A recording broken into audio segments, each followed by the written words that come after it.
Hey everybody, it's Gary Lucas, and I'm broadcasting remote here today from a safe house somewhere in darkest Long Island. Caroline is over there on the porch. I'm here in the kitchen. Come on in my kitchen. And I'm here to celebrate the anniversary of my friend Jonathan Luftig and Ling, his significant other. And Jonathan has requested an acoustic set leaning heavily on the blues. So I aim to please. You aim to please. And here we go.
All right, a little medley of Walkin' and Talkin' It and You. And two originals of mine. They may or may not be on some albums. I don't know, I put so many out.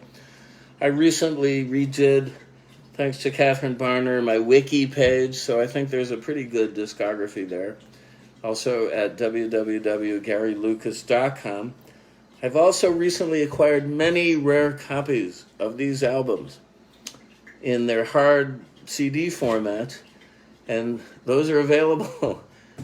So please check out GaryLucas.com, go to the merch page, and then contact my webmaster, Tanya Weeman, and one of these would be winging their way to you imminently. Unless you live in Australia, like my new graphic designer friend, AAA. But I'm going to help him out. He wants a copy of my book, Touched by Grace, about working with Jeff Buckley. I'm going to figure out a way to get him that. Although it might come via C with the special C rate. That's SEA. If we still have a post office when I get back home, I don't know. But anyway, Carolyn and I are out here enjoying a wonderful respite from New York City. This is the first time in 6 months we've been out of the house to go anywhere. And it's so liberating to be here in the beautiful burbs near the sea. And we spent a lovely afternoon with our friend walking on the boardwalk around here. I don't want to disclose the location for obvious reasons.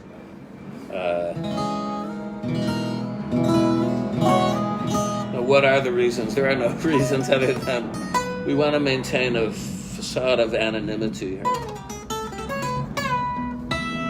Okay, so Jonathan, man, this is for you. This solo concert is dedicated to you, and I hope you're going to like this. This next one up is my arrangement of Nino Rota's theme from Federico Fellini's fantastic La Strada, The Road, a film dear to my heart about a traveling mountebank played by Anthony Quinn as Zampino, the strong man who then acquires the services of an assistant, the lovely Gietta Messina, who was married to Fellini for many years, who is the foil and kind of the heart of the movie. And then there is an actual fool played by Richard Basehart who intrudes. I don't want to spoil the story, but see if you can rent this or stream it or buy it.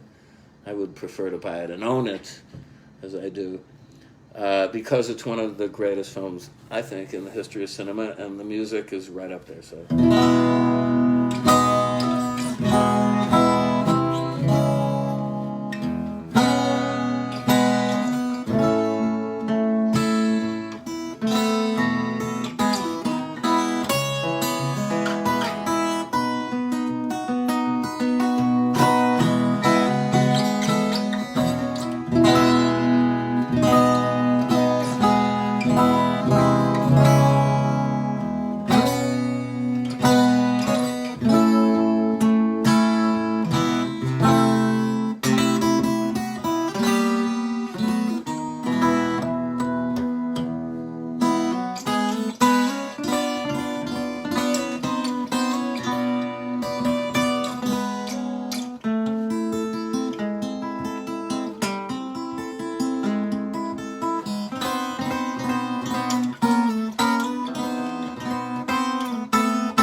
Yes. Nino Rota, the fabulous Nino Rota. Maybe my favorite film composer, right up there with Morricone, who sadly passed away this year, and Bernard Herrmann, and I'm very much into film music. And if you like that, please check out an album of mine, Cine Fantastique, which is devoted to covers of famous film music that I adore, for solo acoustic guitar primarily, some electric, as well as some of my own music for film, some silent film accompaniments. I have about 12 that I've played all over the world with various fantasy and horror and some noir and suspense films, as well as some sound films. So that's a very good collection. I highly recommend it. I don't know, this friend of mine was asking what I would choose as my favorite all-around representative CD. I'm not sure because I put so many out and they're very diverse in stylistic content. They cover the waterfront.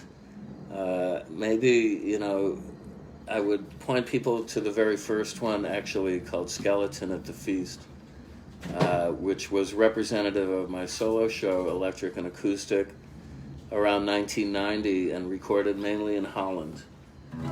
A country I love dearly. I spent a lot of time in the Netherlands. They were the first country that took to my music and to me as an artist in a big way.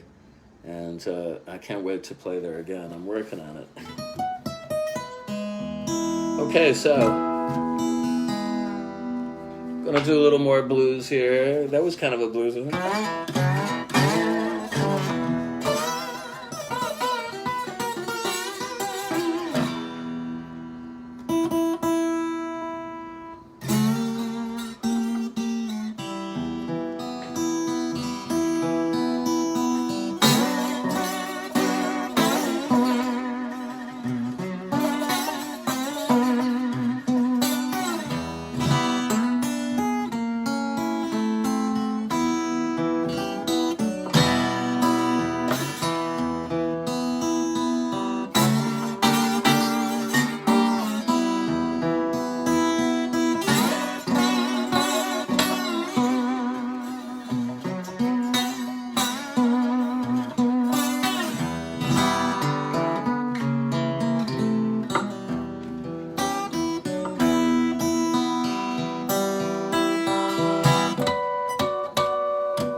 Hello, Caroline.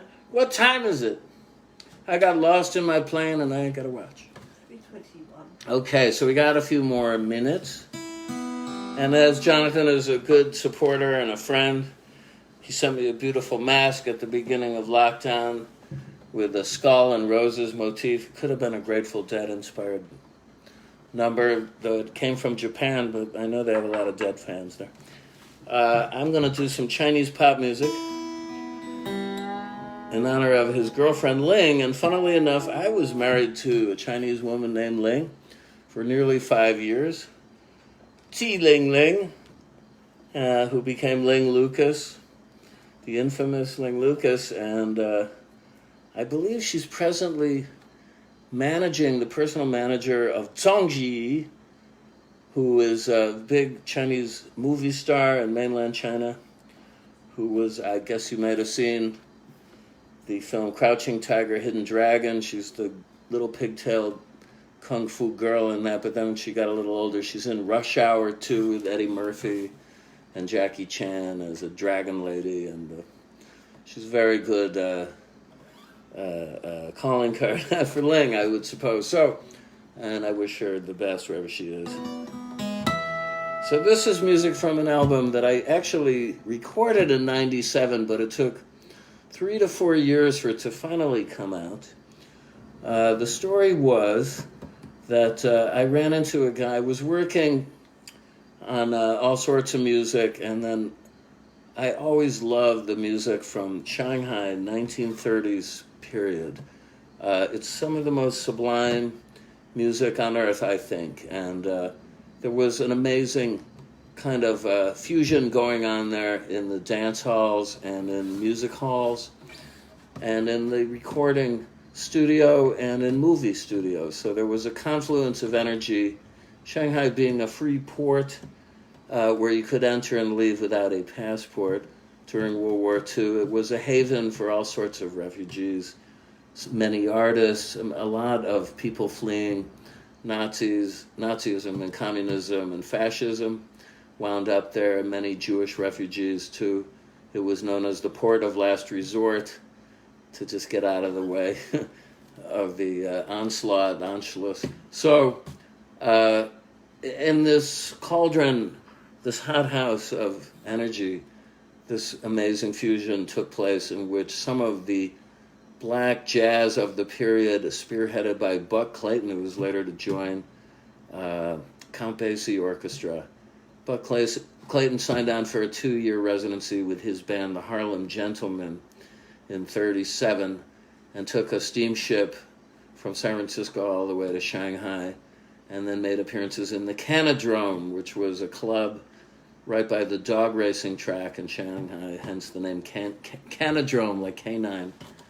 And he was well received. And then he hooked up with Li Jinhui, the father of Chinese popular song, who led a troupe of young performers, of mainland Chinese performers, the Bright Sun and Moon song troupe. And they toured all over mainland China and in Southeast Asia. And his daughter was in there, but also in there were the people who became known, these female divas, as the 7 great singing stars of Shanghai, the 2 best of which, in my opinion, are Zhou Xuan and Bai Guang. So anyway, I absorbed all this music courtesy of Ling, my wife Ling, who had tapes of it, and our French friend Jacques Picou, who's sadly no longer here. And I came back to America from Taiwan with Ling in tow as my new blushing bride in 1976. We got married in San Francisco right at the tail end of it, and then moved to New York in spring of '77. And I turned on folks such as Don Van Vliet, Captain Beefheart, to this music, which he adored. And some years later, I was asked to do some of it for a wedding in Chinatown of my old friend Ken Hurwitz and his new bride, Mi Ling Tsui, who came from Hong Kong, who knew this music. I mean, most Chinese people all over the world, overseas Chinese, adore this music to this day. So I arranged 3 tunes for a wedding gift, and it went down really well. People like Lee Ronaldo attended the wedding, and they were all gung-ho, as they say. So I then determined to put it on a record, and some of the earliest recorded versions are on my album Evangeline, which is a solo acoustic effort that came out in 95 on Zenzor, a German label, and then later in Paradigm, a short-lived indie label that RCA was distributing. And anyway, it caught the attention of a young Chinese guy in New York who had a little dance label, who was trying to get me to do more electronica stuff. But his father, who was the main financier, said to him, "I want a whole album of this. We should put this out. It's great." So I got some money to do this, and I worked hard on it, and then the label was about to fold. So the tapes were in limbo, and then 3 years later, I was in Paris. Thanks to my friend Carol Beer, he hooked up a gig at the famous Hotel du Nord of legendary fame. In fact, there's a film of that title. And in the audience that night when I did a solo acoustic set were two guys from the Label Bleu label, which was a French government-sponsored label, mainly jazz and world music, and they were mainly African and French artists. But he wrote me an email, one of these guys, a few months later, and said, "I was quite taken with that. We think you'd make a good artist on our label, and what do you have for us?" So I said, "Aha, I have this album." And I submitted the tapes, and they said, "Great." And then I got them back from the label, and the album came out on 9/11. Yesterday was, what anniversary would it be? Whatever, 2001, we're here 19 years ago. Or was it 20 years ago? 20 years ago? I'm trying to think. I guess it would be 19 years ago, yeah. It was the 19th anniversary. I was in Paris to promote that record. And it did great in the press, and it was played on France Inter radio. And then it moved to all over the world. It got great reviews in Hong Kong and Macau even, and Taiwan. And I've been working on this material ever since, now with a great Chinese singer, Feifei Yang. But on that record, I had a fantastic female vocalist from Singapore, where Ling came from, Celeste Chong, who sang the next song, which is called Please Allow Me to Look at You Again. I'm currently reading a great biography of Malcolm McLaren, who you know from the Sex Pistols and then his own Duck Rock projects and various other albums, who's no longer with us, but a brilliant, rascalish, devilish character, and a guy after my own heart in that sense. And Malcolm actually was working on a Chinese music project with 4 Asian women to be called The Rice Girls, a play on the Spice Girls, but it never was to be. And then when I met Celeste, she was coming off that project, and I was really happy to hook up with her, and she could make people cry with her rendition of the song. So here it is. This is for Jonathan and Ling, and it's called Please Allow Me to Look at You Again.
All right, that was for Jonathan and Ling, and I hope you guys have a wonderful day.